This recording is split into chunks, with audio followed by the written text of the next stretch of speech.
Hello students, आज हम लोग अमलगमेशन टॉपिक में परचेस प्राइस कैलकुलेट करना सीखेंगे कि परचेस कंसिडरेशन कैसे कैलकुलेट होता है। प्रीवियस क्लास में मैंने आप लोगों को अमलगमेशन, एक्सटर्नल रिकंस्ट्रक्शन और एब्जॉर्प्शन के बारे में बताया था और मैंने बताया था कि अमलगमेशन और एब्जॉर्प्शन अब सेम चीज़ ही होते हैं। तो आज हम लोग सीखेंगे सबसे पहले first calculation of purchase consideration and purchase price. तो ये परचेस कंसिडरेशन होता क्या है? सपोज मान लो एक्स कंपनी है और एक वाई कंपनी है। एक्स कंपनी है और वाई कंपनी है। एक्स कंपनी ओल्ड कंपनी है और वाई कंपनी ने एक न्यू कंपनी है। वाई कंपनी ने एक्स कंपनी को अपने में एमलगमेट कर लिया, एब्जॉर्ब कर लिया, है ना। मैंने एग्जांपल दिया था ना, याद होगा आप लोगों को, मैंने एक एग्जांपल दिया था। तो प्रीवियस वीडियो में भी मैंने एग्जांपल दिया है इसका कि एक कंपनी आती है और किसी दूसरे कंपनी को अपने में मिला लेती है। तो ये जो कंपनी जाकर मिल रही है न्यू कंपनी में, उसे ओल्ड कंपनी बोलते हैं, उसे वेंडर कंपनी भी हम बोलते हैं, वेंडर कंपनी। और न्यू कंपनी को हम लोग परचेजिंग कंपनी बोलते हैं, परचेजिंग कंपनी बोलते हैं, क्योंकि वाई कंपनी ने कहीं ना कहीं एब्जॉर्ब किया है किसे? एक्स कंपनी को। तो वाई कंपनी परचेजिंग कंपनी हुई और एक्स कंपनी वेंडर कंपनी है, ओल्ड कंपनी है, और वाई कंपनी न्यू कंपनी है। तो जब वाई कंपनी एक्स कंपनी को अपने में मिलाएगी, एक्स कंपनी को खरीदेगी एक तरह से, तो कहीं ना कहीं वाई कंपनी को कुछ ना कुछ पे करना पड़ेगा। और ये क्या पेड करेगी? ये पेड करेगी परचेज प्राइस, है ना। सीधा सा बात है, बिजनेस का कुछ ना कुछ परचेस प्राइस जरूर होता है, बिजनेस का कुछ ना कुछ परचेस कंसिडरेशन जरूर होता है, जो न्यू कंपनी के द्वारा ओल्ड कंपनी को पे किया जाएगा। तो हम लोगों को यही सीखना है कि जब एक परचेजिंग कंपनी किसी ओल्ड कंपनी को, किसी वेंडर कंपनी को, किसी कंपनी को एब्जॉर्ब करती है, तो उसके बिजनेस को एब्जॉर्ब करने के बदले में, उसके बिजनेस को जो वो खरीदती है, उसके लिए वो क्या परचेस प्राइस पे करती है। सीधा सा बात है। तो न्यू कंपनी के परचेस प्राइस को निकालना हम लोग सीखेंगे यहाँ पर। अगर क्वेश्चन में परचेस प्राइस दिया हुआ है, गिवन है, तो कैलकुलेट करने की कोई आवश्यकता नहीं है। ध्यान रखेंगे आप लोग, अगर क्वेश्चन में परचेस प्राइस गिवन है, दिया हुआ है, तो परचेस प्राइस हमें कैलकुलेट करने की कोई आवश्यकता नहीं है। लेकिन अगर परचेस प्राइस क्वेश्चन में नहीं दिया है, नॉट गिवन है, तो हमें कहीं ना कहीं परचेस प्राइस कैलकुलेट करना पड़ेगा कि न्यू कंपनी ने, जिस कंपनी ने एब्जॉर्ब किया दूसरी कंपनी को, वो कंपनी यानी न्यू कंपनी ओल्ड कंपनी को क्या परचेस प्राइस पे करेगी। इस बात को हम लोग कैलकुलेट करना सीखेंगे। तो आइए देखते हैं। कहीं ना कहीं हम लोगों को क्रय मूल्य निर्धारित करना है। कहीं ना कहीं हम लोगों को ये पता करना है कि वाई कंपनी जो एक्स कंपनी को खरीद रही है, वो उस अमलगमेशन के बदले, उस एब्जॉर्प्शन के बदले, एब्जॉर्ब करने के बदले वाई कंपनी के द्वारा एक्स कंपनी को क्या प्राइस पे किया जाएगा। तो सबसे पहले हम लोग देख लें कि परचेस प्राइस निकालने के दो तरीके जनरली होते हैं। आप ध्यान रखेंगे, परचेस कंसिडरेशन कैलकुलेट करने के बहुत सारे तरीके हो सकते हैं, लेकिन इसमें जनरली दो तरीकों को हम लोग फॉलो करेंगे। पहला तरीका है नेट एसेट्स मेथड, है ना। और दूसरा तरीका है नेट पेमेंट मेथड। ओके, ध्यान देने वाली बात है, अगर परचेस प्राइस नहीं दिया हो, नॉट गिवन हो, तो हम लोग परचेस प्राइस कैलकुलेट या परचेस कंसिडरेशन कैलकुलेट करते हैं। इसके दो तरीके होते हैं, नेट एसेट्स मेथड और नेट पेमेंट मेथड। अब आइए हम लोग सीखेंगे सबसे पहले कि नेट एसेट्स मेथड होता क्या है। नेट एसेट्स मेथड होता क्या है, और जब हम लोग नेट एसेट्स मेथड से परचेस प्राइस निकालना सीख लेंगे, तो हम अपने आप समझ जाएंगे उसके बाद कि नेट पेमेंट मेथड क्या होता है। यानी कहीं ना कहीं हम जब purchase price net assets method से निकाल लेंगे, तो नेट पेमेंट मेथड बहुत ही आसान है परचेस प्राइस निकालने का तरीका। तो आइए देखते हैं सबसे पहले कि नेट एसेट्स मेथड क्या होता है। नेट एसेट्स मेथड होता है कि सपोज, सबसे पहले मैं आपको बता दूं कि नेट एसेट्स मेथड में हम लोग करते क्या है, इससे हम लोग कैसे परचेस प्राइस कैलकुलेट करते हैं। आइए सबसे पहले नेट एसेट्स मेथड में हम लोग क्या करते हैं, हम लोग लेते हैं assets of old company taken over by new company at market price, है ना। सबसे पहले क्या लेते हैं हम लोग लेते हैं एसेट्स ऑफ ओल्ड कंपनी के जो एसेट्स होते हैं। देखिए सीधा सा बात है कि बिजनेस खरीदने का मतलब क्या होता है। अगर वाई कंपनी ने एक्स कंपनी के बिजनेस को खरीदा है, एब्जॉर्ब किया है, तो बिजनेस खरीदने का मतलब होता है कि जितने भी एक्स कंपनी के एसेट्स होंगे और जितने भी एक्स कंपनी के लायबिलिटीज होंगे, कहीं ना कहीं वो कौन खरीद लेगा, वाई खरीद लेगा। बात को ध्यान से समझें। बिजनेस खरीदने का अर्थ यहाँ पर हो सकता है कि एक्स कंपनी का जितना भी एसेट्स होगा और जितना भी लायबिलिटीज होगा वो कहीं ना कहीं कौन ले सकता है, वाई कंपनी। बिजनेस खरीदने का मतलब होता है रिसोर्सेज, और जो बर्डन है, जो लायबिलिटीज है, जो ऑब्लिगेशंस हैं, उसको टेकन ओवर कर लेना। तो सबसे पहले हम लोग क्या करेंगे, नेट एसेट्स मेथड से जब भी परचेस प्राइस निकालने की बात होगी, सबसे पहले हम लोग assets of old company taken over by new company at market price, eight market value. Market value और बुक वैल्यू दोनों डिफर होते हैं, मैं अभी बताऊंगा। इसके बाद इसमें लेस करेंगे liabilities of old company taken over by new company at payable value,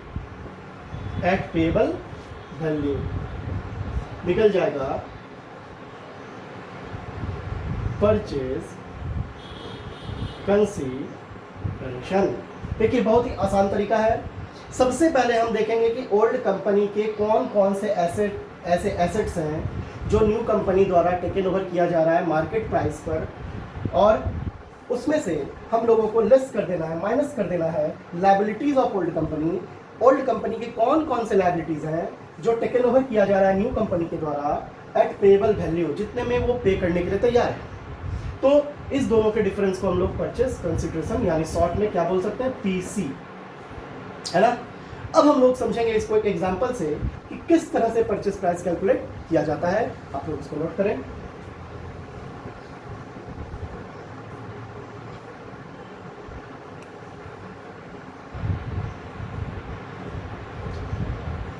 तो आइए देखते हैं। सबसे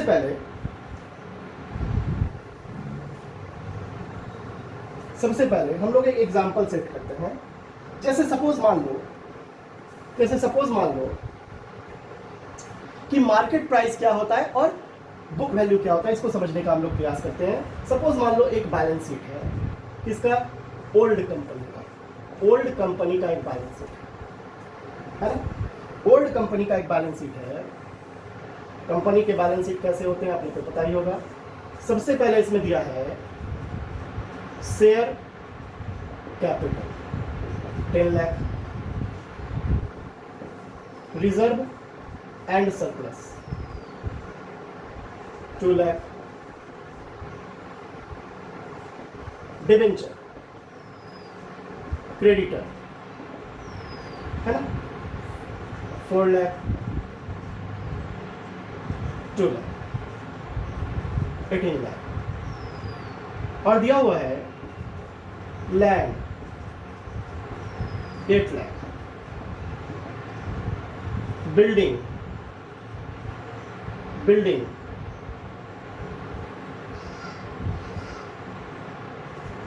6 लाख, स्टॉक 2 लाख, डेटर 2 लाख, 18 लाख। ये एक बैलेंस शीट क्वेश्चन में दिया हुआ रहेगा, ठीक है। ये एक बैलेंस शीट है क्वेश्चन में, और आपको पता होगा, आप लोग जानते भी हैं कि बैलेंस शीट में जो वैल्यू दिए होते हैं, उसे हम लोग क्या बोलते हैं, उसे हम लोग बुक वैल्यू बोलते हैं। उसे हम लोग बुक वैल्यू बोलते हैं। तो आपको ध्यान ये रखना है, परचेस प्राइस निकालते समय आपको ध्यान क्या रखना है, परचेस प्राइस निकालते समय आपको ध्यान रखना है कि जो न्यू कंपनी है वो ओल्ड कंपनी के एसेट्स को किस वैल्यू पर टेकन ओवर कर रही है, वो किस वैल्यू पर टेकन ओवर कर रही है। जब एब्जॉर्प्शन होगा, जब एमलगमेशन होगा, तो एक्स और वाई यानी ओल्ड कंपनी और न्यू कंपनी के बीच कुछ टर्म्स एंड कंडीशंस होंगे, कुछ टर्म्स एंड कंडीशंस बनेंगे, उसे हमें फॉलो करना होगा परचेज प्राइस निकालते समय। ओके, सपोज मान लो मैं एक एग्जांपल सेट करता हूं कि ओल्ड, एक एग्जांपल मैं सेट करता हूं, आइए बुक से ही सेट कर देता हूं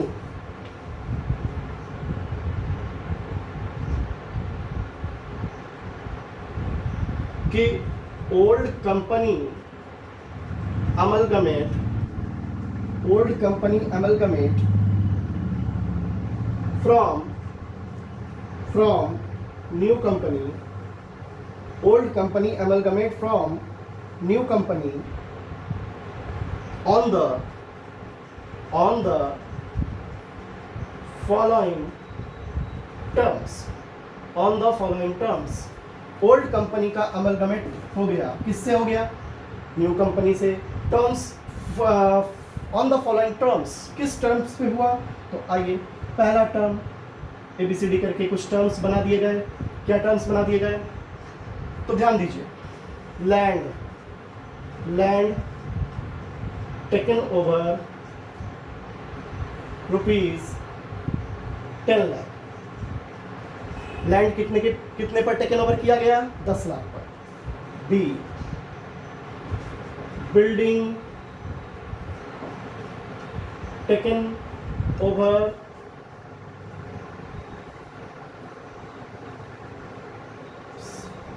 ₹5 lakh, ₹5 lakh. Stock taken over by new company ₹2 lakh. Debtor taken over at book value,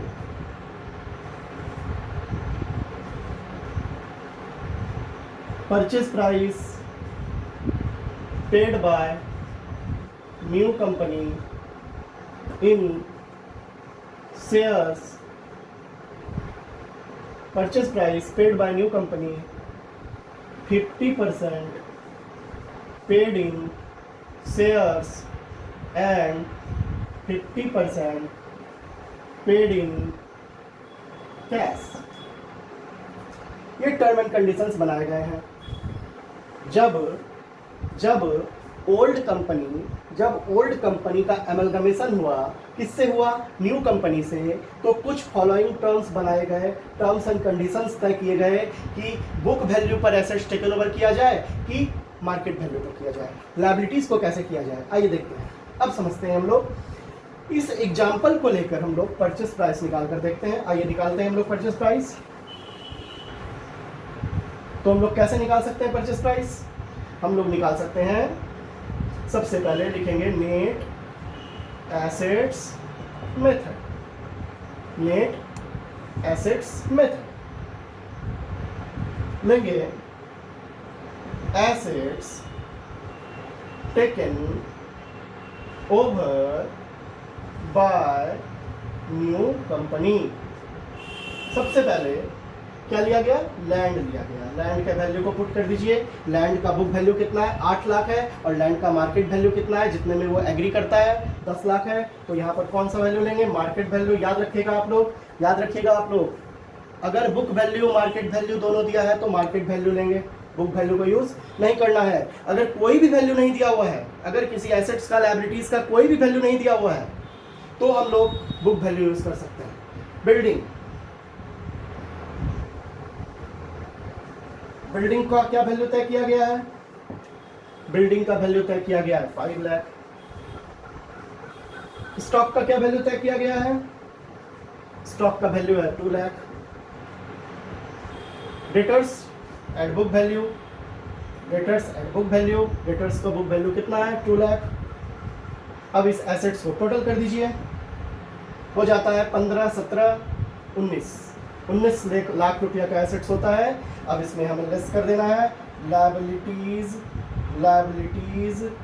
taken over by new company. Liabilities taken over by new company, चूंकि लायबिलिटी का कुछ पेबल वैल्यू नहीं दिया हुआ है तो सीधा सा बात है, अगर लायबिलिटी का कोई पेबल वैल्यू अलग से दिया होता टर्म एंड कंडीशंस में तो हम लोग उसको फॉलो करते, उसको लेते, लेकिन जब पेबल वैल्यू नहीं दिया है तो सीधा सा बात है हम इसी पर पे करेंगे जितने के लायबिलिटीज़ है। यहाँ पर आप ध्यान दें, जो ओल्ड कंपनी का शेयर कैपिटल है वो तो ऑनर का है, उससे कोई लेना देना नहीं है।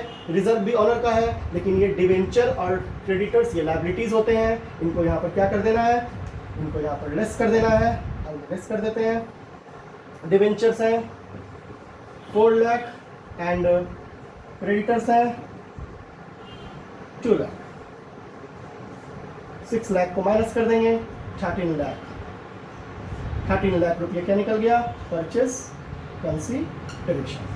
तो ध्यान देने वाली बात है, बहुत ही सिंपल तरीका, ये पीसी निकल चुका है आपका, देखिए बहुत ही आसान तरीका नेट एसेट्स मेथड है। जो भी एसेट्स टेकन ओवर किए जाते हैं परचेजिंग कंपनी के द्वारा, उसके मार्केट वैल्यू को लेना है। अगर मार्केट वैल्यू नहीं दिया हो तो बुक वैल्यू आप यूज़ कर सकते हैं। और जो भी लायबिलिटीज़ पेड किए जाते हैं, किसके द्वारा, परचेजिंग कंपनी के द्वारा, उन लायबिलिटीज़ को आपको लेस कर देना है, क्योंकि लायबिलिटीज़ कहीं ना कहीं परचेजिंग कंपनी एसेट्स में ही से ही पे करेगी, तो उतना से परचेज प्राइस क्या हो जाता है, घट जाता है, इसलिए इसमें माइनस कर देते हैं। और माइनस करेंगे तो वैल्यू कितना आ जाएगा, 13 लाख। और इस 13 लाख के लिए बोला गया है purchase price paid by new company 50% paid in shares. Purchase price जो पे किया जाएगा न्यू कंपनी के द्वारा 50% शेयर में पे करेगा और 50% कैश में पे करेगा।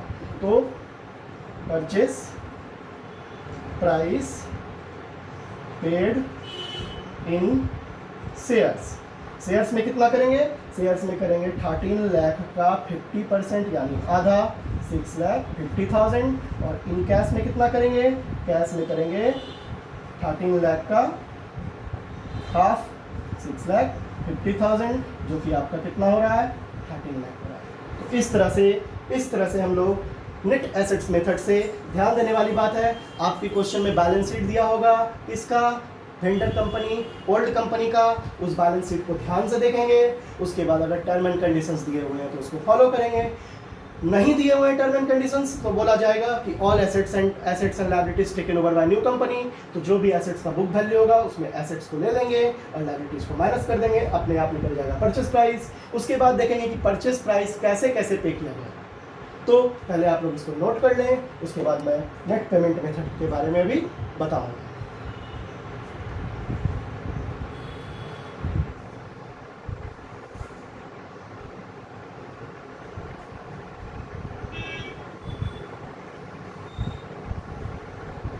तो आइए अब हम लोग देखते हैं नेट पेमेंट मेथड के बारे में।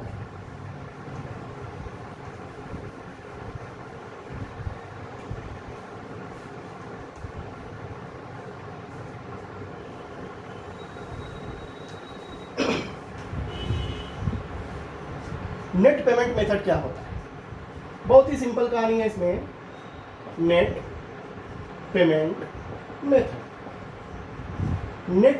मेथड में केवल आपको पेमेंट करने के तरीके को समझना है, पेमेंट करने के मेथड को समझना है कि किस किस माध्यम से परचेस प्राइस पे किया गया। न्यू कंपनी ने ओल्ड कंपनी को जो परचेस प्राइस पे किया गया वो कैसे किया गया, बस जो जो तरीका दिया हुआ है, जो जो तरीके से परचेस प्राइस पे किया गया उसको केवल आपको टोटल कर देना है, तो नेट पेमेंट मेथड होता है। जैसे सपोज मान लो कि परचेस प्राइस जो है वो तय किया गया 10 लाख, परचेस प्राइस तय किया गया 10 लाख रुपया, और यहाँ पर लिखा गया discharge purchase price in shares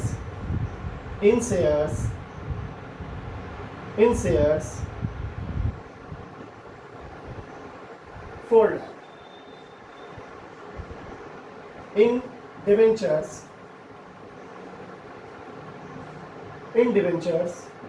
4 lakh, और इन कैश 2 लाख। इस तरह से दिया गया है क्वेश्चन में कि परचेस प्राइस अगर 10 लाख रुपया है तो उसको न्यू कंपनी जो पे करेगी ओल्ड कंपनी को, वो शेयर में करेगी 4 लाख रुपया, डिवेंचर में करेगी 4 लाख रुपया और कैश में करेगी 2 लाख रुपया। तो नेट पेमेंट मेथड हमें यही बताता है कि जो भी तरीका पेमेंट का है बस उसको टोटल कर देना है। जैसे परचेस प्राइस कैसे कैसे डिस्चार्ज किया जा सकता है, ठीक है, कैसे कैसे डिस्चार्ज किया जा सकता है, कैसे कैसे डिस्चार्ज किया जा सकता है परचेस प्राइस। पहला तरीका होता है इन शेयर कैपिटल। इन शेयर कैपिटल, शेयर कैपिटल में डिस्चार्ज किया जा सकता है। शेयर कैपिटल चाहे वो इक्विटी शेयर्स हो, इक्विटी शेयर्स हो या प्रेफरेंस शेयर्स हो, है ना। दूसरा तरीका इन डिवेंचर्स, डिवेंचर्स, और तीसरा तरीका इन कैश या बैंक, है ना। परचेस प्राइस कैसे डिस्चार्ज किया जाता है न्यू कंपनी के द्वारा ओल्ड कंपनी को। पहला तरीका है कि शेयर में दे सकते हैं, चाहे वो इक्विटी शेयर हो या प्रेफरेंस शेयर हो। दूसरा तरीका अपने डिवेंचर में दे सकते हैं और तीसरा तरीका हम कैश और बैंक से दे सकते हैं। तो सपोज अगर इस एग्जांपल को यूज किया जाए तो शेयर से कितना परचेस प्राइस दे रहे हैं, 10 लाख रुपीस का परचेस प्राइस अगर है तो 4 लाख रुपीस शेयर से दे रहे हैं। सपोज इक्विटी शेयर है तो 4 लाख रुपीस। डिवेंचर से कितना दे रहे हैं, डिवेंचर से भी 4 लाख दे रहे हैं। कैश से कितना दे रहे हैं, 2 लाख दे रहे हैं। अगर इसको टोटल कर दिया जाए, तो 10 लाख रुपीस क्या निकल जाता है, परचेज कंसिडरेशन। तो ध्यान देने वाली बात है कि नेट पेमेंट मेथड में बस आपको ये देखना है कि कौन कौन से माध्यम से पेमेंट किया गया है और उसको आपको टोटल कर देना है। जैसे ही आप शेयर, डिवेंचर और कैश के वैल्यू को टोटल कर देते हैं तो वो टोटल परचेस कंसिडरेशन निकल जाता है। तो नेट पेमेंट मेथड बहुत ही ईजी होता है, आराम से आप बस टोटल करेंगे, नेट पेमेंट मेथड से परचेस प्राइस आपका निकल जाएगा। और नेट एसेट्स मेथड में थोड़ा आपको ध्यान देने वाली बात है, कैलकुलेट करना पड़ेगा परचेस प्राइस। तो इन मेथड्स को आप प्रैक्टिस करें, है ना। शुरुआत के 1-2 क्वेश्चंस, इलस्ट्रेशंस जो बुक के हैं वो आपको परचेस प्राइस निकालने से रिलेटेड है, उसको आप लोग बैठ कर निकालें अच्छे से। कुछ थियोरेटिकल कंसेप्ट पढ़ें बुक से, उससे आपका और कंसेप्ट क्लियर हो जाएगा। नेक्स्ट वीडियो में मैं अकाउंटिंग ट्रीटमेंट के बारे में बात करूँगा। आशा करता हूँ कि आप लोगों को समझ में आ गया होगा। Thank you.